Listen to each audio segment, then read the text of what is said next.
We'll start our day, maroon and white world, and we all just live in it. We got the Dave Campbell's All-Texas College team. A lot of Aggies on it, as you would imagine. 8, matter of fact. Mario Craver, Wilkin Formby, Ray Coney, Marcus Ratcliffe, first team. Mark Naboo, Reuben Owens, Ricky Gibson, Anto Saka, second team. Dave Campbell's Texas football's All-Texas College team. I'll say it again. Wide receiver, Mario Craver. O-line, Wilkin Formby. Linebacker, Ray Coney. Safety, Marcus Ratcliffe. First team, Dave Campbell's. Then you got offensive lineman Mark Naboo.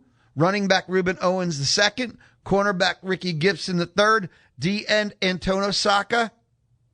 Second team, Dave Campbell's Texas football. So 8 Aggies made the Dave Campbell's list. Yesterday, we talked about Athlon and first and second team too. And the names are pretty consistent. The excitement level of names mentioned to me, Ray Coney popping up on both. He was a need get even before any injuries at the linebacker spot. The Aggies need someone in the mid who can, coast to coast, roam at linebacker. And Cody's supposed to be a tackling machine that can cover the entire field. And they desperately needed, again, I say anything before injuries even happened.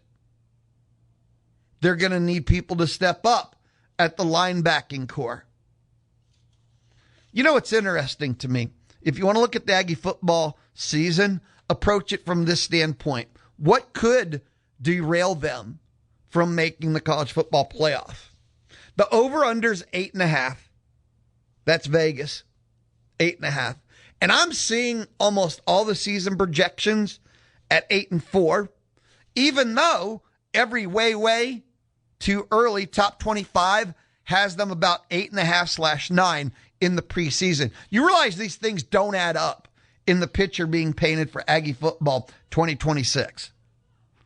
All the pre-polls have them at 8 or 9, a top 10 team, i.e., that's 10 wins. You don't get to be in the top 10 unless it's 10 wins. But then every alphabet soup, every expert has A&M at 8-4, which doesn't the 1 + 1 is not 2 right now with A&M's pre-projection. That's the variance, though. A&M actually on paper, to me, Aggie football has all the talent of 10 wins. Oh, I know how difficult the schedule is, but it's actually paced very well. I think it's very digestible, even if those teams are good. A&M plays everyone that would compete with them for the last playoff spot out of the SEC, because these are the alleged locks. Notice I use the word alleged. Georgia's a lock. Texas is a lock. Well, the next 2 teams from the SEC, because I'm putting 4 in, and we're still, help me here, a 12-team college football playoff, right? We didn't expand when I went to sleep last night. And I'm putting 4 in from the SEC. Well, A&M plays LSU. A&M plays Tennessee, Dark Horse, Florida. Any other team, Bama. A&M controls their destiny for spot 3/4 out of the SEC for the college football playoff. And all of them are like 9, who's getting that 10th win? And A&M does that. And they don't go on the road for 3 straight weeks. And they play their toughest game of the month always at the end of the month. Their last 2, toughest 2, defining 2. Sure, it's tough. It's SEC, though. When was it ever going to be easy and you just went to 9? It's a nice schedule, actually. A&M on paper, this team is extremely talented, but you have a problem, deep problem at linebacker, and the offensive line is having 4 new starters. I know the experience brought in. My number one belief system is Adam Cushing. Without naming a single player, I believe in him. That's the reality. But there's a variance. I keep seeing 8-4. The other day it was CBSSports.com and maybe it was Brad Crawford, and they predicted every game in the SEC. And it had A&M at 8-4 at the end again. Even though every poll has A&M in the top 10. 1 + 1 is not 2 right now. I decided, since we're talking Aggie football, and A&M got their 7th or 6th, depending on how hardcore you want to do your 5 stars, when they got Eric McFarland, the 3rd, the 5-star wide receiver. Who's trying to hunt A&M down? Who can hang with A&M in this recruiting cycle on the 5 stars? And the closest one that I saw, and I'm sticking with a consistent, the ESPN, the most hardcore of the 5-star givers, is Ohio State. And they got 4. The other day, with the other day being like Sunday, they got a 5-star defensive tackle in Marcus Fakatu, and it was their 4th. So in the ESPN version of the world, A&M has 6, Ohio State has 4. And that's pretty traditional for Ohio State to hang in that zip code. But A&M has 6 for ESPN, and if they hang on to all, add more, re-rankings, don't forget we got that coming up. I guess, would it be end of July, 1st of August, all the services will do their re-rankings? A&M could end up with more even, because A&M's got those 4 3/4 stars too. It's a special time. Maroon and White Notebook on the Louis Bellina Show. I saw 2 different. One was last night. One was this morning. SEC head coach rankings. Here's what stood out to me. Elko was 4 in both. And I've seen over the course of 2026, the offseason, I've seen Elko 6. Pretty consistently, though, Elko was 5. And I don't know what shifted in the offseason. Actually, I do. It's everything I just said. It's those 6/7 5 stars. That's what's happened in the offseason. Elko was pretty consistent at 5. I saw him as low as 6. And I've argued every time. I cannot put Kalen DeBoer in front of Elko. Yesterday we had Dave Bartu on, and we were talking everything coach, grades, cycles, how he got them, and he pointed out with Kalen DeBoer and why even for him, DeBoer is in front of Elko, and it's the lifetime grade. Elko's the 3rd highest graded in the college football matrix coach in the SEC. That's the highest ranking of any individual, any expert, any algorithm, any numbers you have is by Dave Bartu. But he has DeBoer 2. And Smart is 1. So even in the highest ranking of any, which is college football matrix, it was DeBoer in front. And with Dave, it is the lifetime. And that's how incredible, epic the work was DeBoer did at Washington. Now, if I were to release rankings, and when I look at these rankings, they're not lifetime. This is right now. If I'm taking a coach right now, where are they right now? Heading into this season, where do they rank? No lifetime. But Dave made it clear his is a lifetime ranking, and I understand it. But that tells you something about Elko, who is just starting his lifetime ranking. And the work that Elko did at Duke was beast mode. And look at what he's done in only 2 years and what's on the horizon for A&M. But back to these. One was from On3. The other was SEC Country. And the top 4 is identical, by the way. Smart 1, Kiffin 2, Sark is 3, Elko is 4. As Dave Bartu mentioned, college football matrix, Sark's grade has declined 2 straight years. So that's a coach, we'll just say, whose arrow is going one direction. Elko is a coach whose arrow is going the complete other direction. And I got no problem with 4. That's fine. The Kiffin at 2 will get the most argument. He's getting credit for the Ole Miss playoff run, for finally getting an Ole Miss into the playoffs. I've never known why Kiffin didn't get full credit for failing at other stops. I've heard some of them called successes. I stare at those and go, wait a minute, is this opposite crazy day? Did I not take my meds? But if you want to put Smart 1 and Kiffin 2, does this mean that the LSU stop will define Kiffin once and for all? Because if you don't win at LSU, it's always your fault. Look at some of the coaches that have won, and they're awful. LSU will steal from kids to make sure you win. You have zero excuses. It's everything in the universe you need. You get to get every 5-star, every 4-star, any kid you want from in-state because LSU has the lockdown. You never have an excuse to lose at LSU other than looking in the mirror. So, and think about it. They gave him an extra $15 million. They thought this year was just going to be get bodies. And then he went to, the BMAs, big money alums, and said, I think I can win this year. And they gave him an extra $15 million. That's LSU, folks.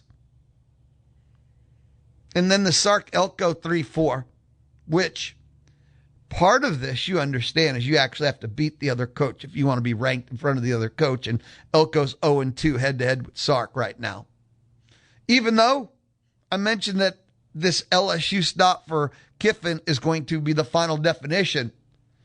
If Sark doesn't win this year, win college football playoff, and you got to make a run minimum, the more this offseason's unfolded, the reality of how good Texas is actually kind of insane, don't you think? I know. It's hard for any Aggie to accept that. They have one of the top 3 O-lines in the country, top 10 running back room in the country, top 3 quarterback room in the country, top 4 wide receiving room in the country. That's their offense alone. If the defense ends up costing them, that's a different conversation. In the modern football we have with that offense regular season, they're going to have to work hard, feel hard. If they lose the Ohio State game in the non-con, they can go 9-3. Worst case. They win that one, they're probably 11-1. But that offense is undeniable. The only thing that can screw up that offense is Sark, the play caller, whose grade has went down for 3 straight years. He's the only thing that can stop that offense. I need a quick timeout. Conversation just beginning. Back to the maroon and white notebook when we return. It's the Louis Bellina Show, presented by CC Electric. Tuesday? Question mark? It is? No more question mark on the Zone. Check this out. Follow The Zone on Twitter X and get score updates on your favorite A&M teams like football, basketball, baseball, softball, and soccer. Follow us on Twitter X. Are you hearing this? At Zone1150. The Louis Bellina Show, just beginning on a Tuesday. It is the Louis Bellina Show. I sit inside. It is comfortable. True story. The Charles Schwab studio. We're just beginning. I do want to give you a heads up. The ticket booth is going to open right now, thanks to Dixie Tire Company. Don't call. Today is a different day.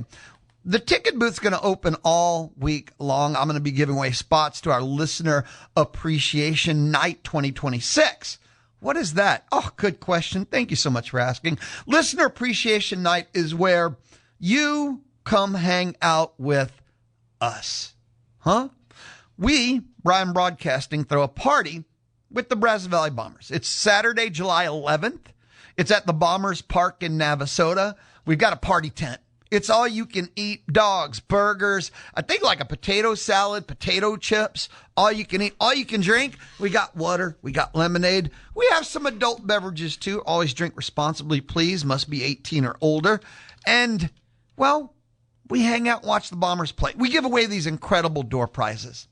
It's the Brian Broadcasting family of stations, of which the Zone is a member of that family, and also WTAW, La Jefa, Peace, Magic, the Zone. Did I already say Candy? Ryan Starr, you know that dude, host Chip Howard Sports Talk on Fridays, and Maverick and Willie and more.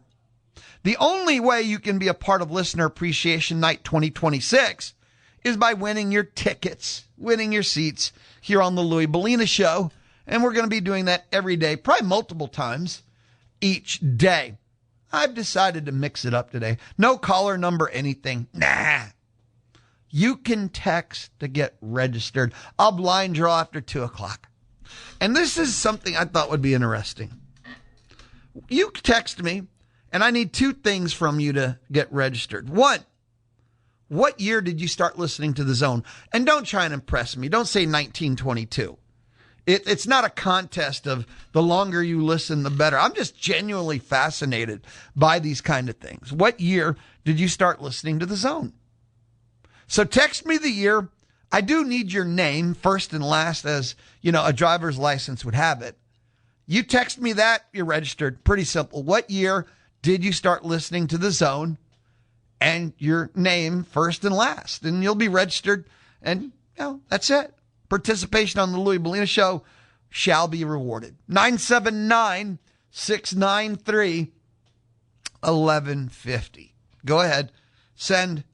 Let's see what you have to say inside the Texas Mobile and Loop Express inbox. The year you started listening to The Zone. And your name. First and last, of course. And we'll blind draw. I don't know how many people, really. Just go for it if you want to be a part of Listener Appreciation Night 2026. Back to the Maroon and White Notebook. SEC Mike had a couple of things that caught my attention. Someone did an @ to him, Twitter X. A&M at 13 seems normal. They never play anybody. And if you're wondering what that tweet X was about, because they did their, I guess, their own rankings for his podcast. And, they put A&M at 13. And this guy, this individual, Mike Cowboys 07 said, A&M at 13 seems normal. They never play anybody. Now, you and I know that is a garbage statement. That is a false statement. Aggie football always plays somebody. Even the knock on last year's schedule, which Tony Catalina and I talked about last week, is inaccurate. A&M's schedule last year was not as tough as originally thought. True. Was it play nobody? Hell no. They played bodies. It just wasn't as tough as thought. That's the problem I have with some of the narratives from last year. Okay? It's false. A&M did not play an easy schedule. It just wasn't as tough. One of the sad stories that's not as exciting as people think is the truth is usually something in between, but in between is boring. A&M's schedule wasn't easy last year. It just wasn't as tough because originally that schedule looked violent, brutal. Oh my God. We know it wasn't that, but it wasn't some kind of cupcake schedule. But anyway, sorry, SEC Mike responded not with nana boo-boo and not with, shut up. He actually had this incredible graph and chart that showed, and this is something I didn't know, but A&M has played the 9th most difficult schedule in the entire country, not just SEC, but that A&M has played the 9th most difficult schedule in the country every season under Mike Elko. That's a little did you know. And you'd have to look up who, but he didn't just say that. He actually had a link and a graphic that, showed whose strength of schedule he was using, where he got that from. Fascinating stuff to me. A&M has played the 9th most difficult schedule in the country each season under Mike Elko. A little knowledge there, the challenges that were faced. So I thought that was pretty cool. Here's the other thing. I told you there's 2 things from SEC Mike. And this one, it might be 5 days old. It might be 4 days old. I didn't write it down in my diary, but it has haunted me. This is true. You know how I have said, and I'm sure you've heard others, I did not create this concept, but not all records are created equal at all. Not all 9 and 3s. Not all 6s. All 6s and 6s are equal. They all suck. So that's a false statement. But 9 and 3, not the same record. Who? Even when? I never thought to myself that 10 and 2s could be different. Because I could tell you right now, before a single game gets played for the 2026 season, before a single game gets played, if A&M wins 10 games, and they go to the college football playoff, and I've talked about this all off season, Elko needs to go to the playoff. Elko needs to prove that he's not every other A&M football coach in the history of Aggie football. And what that means is we've had other coaches break through the A&M cycle, break out, accomplish a top 10 finish, and the futures change and the paradigm shift. And this is the one. We've had this before. This moment is no different than we've had about 4 other times. Now, no other coach has followed up on it. No other coach has shifted anything. The Johnny Manziel year, everything changed forever. When Jimbo had this team like 5 in the country, and truthfully, they should have been 3, and they got screwed. We've been at this moment many times, actually, right? And no coach can follow up. Elko needs to follow up. He needs 10 wins this year. And it's a year that the pollsters are having them preseason top 10, and then all the individuals are taking the under on 8 and 5, kind of on the national scene, national level. It's really weird. Like I said, 1 + 1 is not equaling 2 if you take a look at the various, and I'm just going to say quote unquote experts, prognosticators. It's very weird how A&M is being looked at. There are things that can torpedo the year. The linebacker position can torpedo the year. If the O-line does not work out, it can torpedo the year. But I believe in Adam Cushing. And Marcel could torpedo the year. And he also could carry the whole team on his shoulder and lead them 12-0. That is the variance on Marcel. Both things could be true. Marcel could single-handedly end the year, and he could single-handedly lead them to 12-0 if he's a year better. He can both realities are in play for him. Now back to, I apologize. Not all 10-2 are created equal, right? Whew, boy. I don't want to think about this, but I told you I saw it. SEC Mike's predictions, because he does this for every SEC team as part of his podcast, and it's an epic. He has A&M going 10-2, which would equal college football playoff. And to me, 10 wins again, college football playoff again, paradigm shift. Then we could talk about Elko as the chosen one. He's the Neo of A&M football coaches. And A&M, I think then it's official that things are different. It's official that A&M has shifted forward. But here's the 10-2, though. Here's why I can't get this off my mind. No. I'm not saying throw back the 10 wins, but no. A&M wins the first 10 games and loses to Oklahoma and Texas. That's the 10-2. That's the 10-2. Do you know how, frightening or whatever you want to call it, that would be how painful a power fade at the end for some would argue the 3rd straight year, and definitely back-to-back years, to enter the playoff again on a losing streak. And last year it was a 1 game. That would be so intensely mental health destroying. And I mean, I don't want to compare it to people at real mental, in a sports context.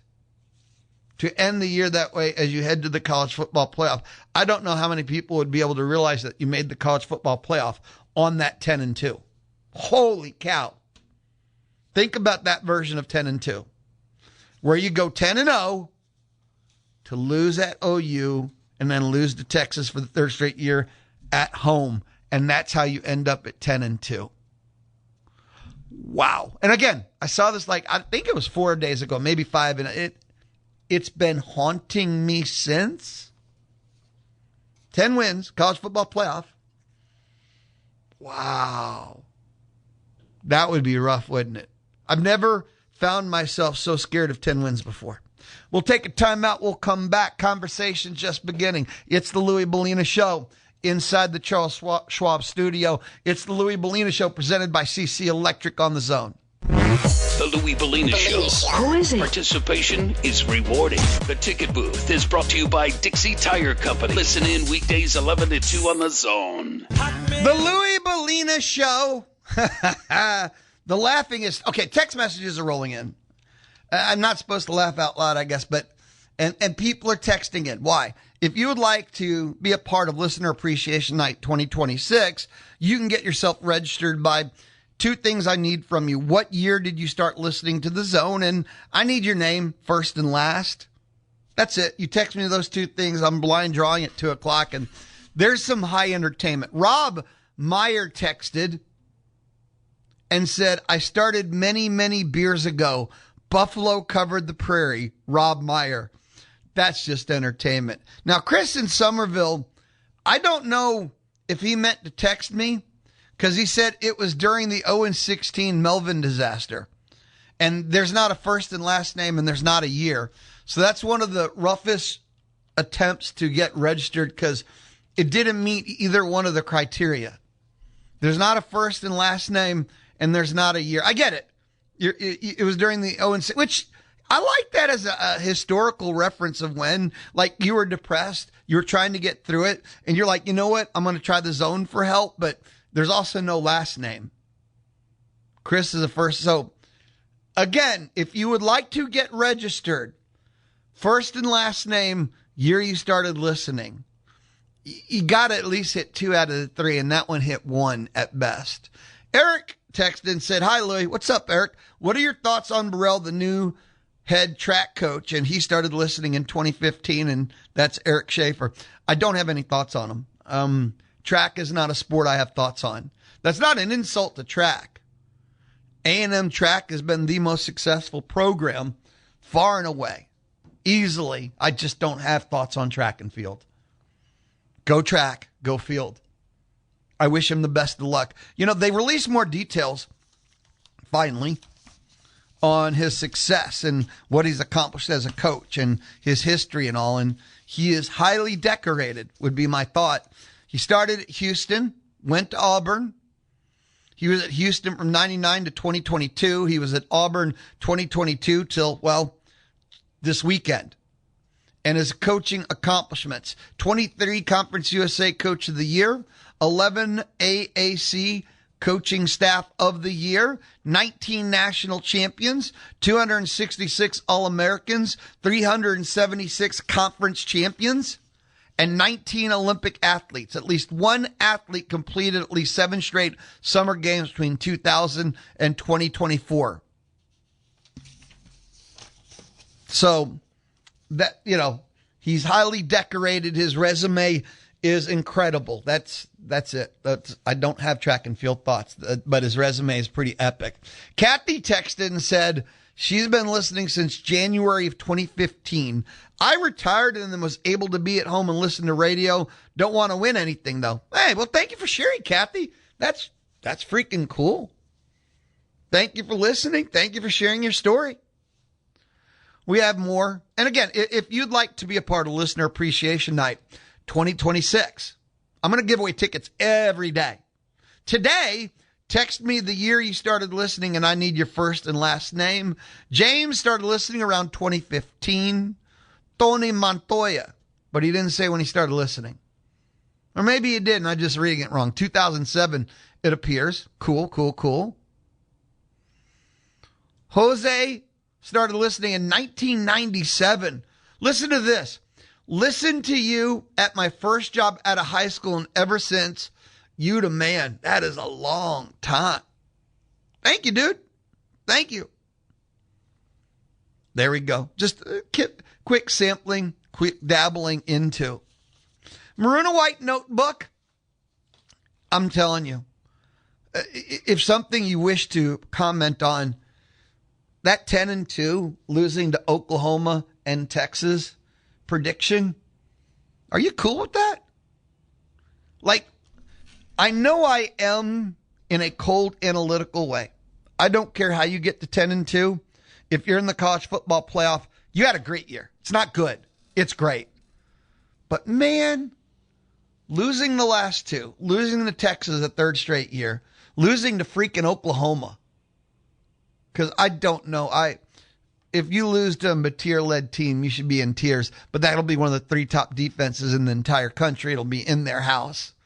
I don't want to lose to Oklahoma. And to enter the playoff on that? No. But if you make the college football playoff, you had a great year, period, end of conversation. So, And for Elko, you got to make the playoff. It can't be the same old A&M story. And if he goes 8, which I don't see, I'm not picking it. Oh, if you want to boss the hell out of every Aggie, win 8. I don't see it, but do it. Watch what happens. Anyway, text me and you can get registered the year you started listening to The Zone. And your first and last name gets you registered. 979-693-1150. And I'll blind draw at the end of our time together. Maroon and White Notebook, Luke Evangelist, Texags. He's the A&M basketball dude. Does just an incredible job. I think he's a complete part of every Aggie basketball season, but shared this earlier today. But Wade Taylor IV has signed a summer league deal with the Golden State Warriors. A&M's all-time leading scorer will be back in action with the Warrior Summer League team this weekend. Best of luck, of course, to Wade Taylor. Now, something I had done, and it was fun for me, but took the ESPN mock 2027 NBA draft, and I wanted to find out who are the SEC players Bucky Ball has to look out for this upcoming season. That's kind of how I do some of my prep stuff. And the number one for the NBA draft, freshman for Arkansas, Jordan Smith Jr. By the way, freshman. Almost all the top talent, freshman. And the top name for the NBA draft was Jordan Smith, point guard, combo guard, point guard, shooting guard, freshman at Arkansas. The Big 12 dominates the top of the NBA draft, mock draft for next year. Number 1, freshman Kansas, Tyron Stokes. Number 3, freshman Arizona, Caleb Holt. Number 4, freshman BYU, Bruce Branch. So that's 3 of the top 4. Now we get to the SEC when we get to the back half of the first round. 7, senior, finally I didn't say freshman. Number 7, senior, Florida, Thomas Huff. Number 8, freshman, I told you you're going freshman a lot, Missouri, Jason Crow Jr. And then you got to work a little bit, but you notice something. The entire top 8, 9 were either SEC or Big 12 and freshman. At number 12, freshman, Arkansas, Mika Murin. Number 13, freshman, Texas, Austin Gooseby. Number 17, senior? What? Florida, Alex Condon. Number 22, freshman, Alabama, Jackson Richardson. Number 26, sophomore, Alabama, Jackson Richardson. Number 26, sophomore, Alabama, Amari Allen. And rounding out the first round, and this is me just taking the NBA mock draft and looking for the SEC talent. People A&M's going to have to keep an eye out for next year. 29, sophomore Tennessee, Juke Harris. And at number 30, junior Vanderbilt, Tyler Tanner. That's a lot of SEC talent. That's a lot of talent. You know, in the second round, because it's a 2-round mock, I'll hit it quick, okay? Kentucky sophomore, Malachi Moreno. Senior, Kentucky, Milan Mochilovich. And then finally, Florida senior, Ruben Chiniello. Arkansas junior, Billy Richmond III. Texas junior, Mattis Vokalaitis. A lot of SEC talent. Bucky Ball is in perfect position. Everything, anything, except they don't have a big. They don't have a starting big. Maybe they have depth at big, but they don't have the starting big. Someone to be in the starting 5, someone to take those 26 minutes. And that is a problem. Everything else, and I mean everything else, they have at a second weekend deep run level, but they don't have a big. When we come back, we wrap up our first hour together. This is the Louis Bellina Show, presented by CC Electric. They do residential, commercial, and industrial service. It's CC Electric. This is Tuesday. This is the Louis Bellina Show on The Zone. Visit the Pod Center at zone1150.com and find every hour of every day of your favorite shows. Download or subscribe. A couple of quick text messages. This is from Anonymous. He said, Leroy Burrell is an incredible hire, and incredible is in all caps. When I saw the news Sunday evening, all I could say was holy bleep over and over in my best Bluto, Animal House voice. Pat Henry and Trev Alberts walked into Auburn's house and hired a coach who's going to make sure that A&M track and field stays relevant for many years to come. There's more natties in our future.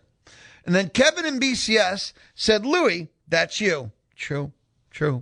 I started driving in 99. I got my first car in 2000. I don't recall exactly when I was listening regularly, but I do distinctly remember sometimes tuning into The First Word with Louie Bellina. OG. So definitely irregularly from just before the start of your show, regularly around 05 or 06, Kevin in BCS. That's back in the day. 979-693-1150. If you're not aware, the ticket booth is open thanks to Dixie Tire Company. And you can win your tickets. You can win a spot at our Listener Appreciation Night 2026, Saturday, July 11th, at the Bombers Ballpark in Navasota. Listener Appreciation Night, we do it every summer. All you can eat. We got burgers. We got dogs. We got chips. I think we got potato salad. We got water. We got, I think, soda. We got lemonade. And we got adult beverages, but always drink responsibly, please. We've done this, I don't know if it's the 4th, 5th, 6th annual. It's coming together. Great door prizes, too. And it's the entire Brian Broadcasting family, not just the Zone. We're a member of Brian Broadcasting. We all do it together. And you got to win your tickets. The only way you can be a part. Text me and get registered. I'll blind draw, I don't know, 2, 3, 4, 5 people at 2 o'clock, and we'll give away spots. I need your first and last name and what year did you start listening. And like Kevin didn't know the exact year, but he gave me an approximation. I'm cool with that. Text 979-693-1150. What year did you start listening to The Zone? First and last name. We'll get you registered. From the lifestyles portion of the Louie Bellina Show. Did you know that today is social media day? Today is social media day. So here's a couple of factoids real quick. The average person, and let me say, don't ever be average. That's boring. The average person spends 141 minutes a day on social media. If I remember right, and I usually don't, there's 60 minutes in an hour. So if you're spending 141 minutes, that's 2 hours, and then a third of the next hour at least. That's a lot of time on social media, the average person. Another factoid, over 5.4 billion people use social media in 2025. And in loose speak, that's a lot of people. That's a lot of people. 84% of Americans say they've used YouTube. I use YouTube all the time. I use a lot of YouTube. 71% of Americans have used Facebook. I personally, as Louie Bellina, don't use Facebook. I go on Facebook 3 times a year.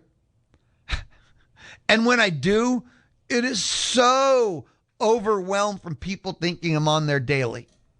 But I use Facebook daily. Hold on. For the Zone. Because the Zone has a Facebook page. And we're very active on it. We put on their daily show information. We put on their daily, okay, these are the games on the Brian Broadcasting family.